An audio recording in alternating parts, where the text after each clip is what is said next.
Ja, mit Tieren so habe ich immer noch meine Kaufsucht, immer noch leicht, die ich aber auch immer so ab und an ablege. Aber mir halt auch noch schwerfällt, ich werde halt an so Sachen stellen auch stark. An Leckerlis oder so möchte ich immer ein bisschen alles mitnehmen.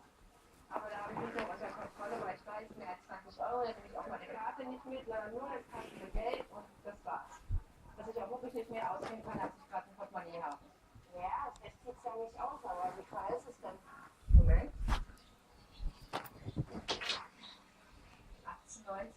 Ja, kannst du es dir leisten? Weil du hast genauso wenig Geld wie ich. Ja, aber nein, es ist ein bisschen weniger. Gemeinsam zusammenreißen. Naja, Pepsi, sag mal was.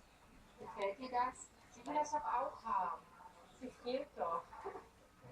Doch, nee, wir nehmen das. Einmal, einmal darf ich auch schwach werden. Die beiden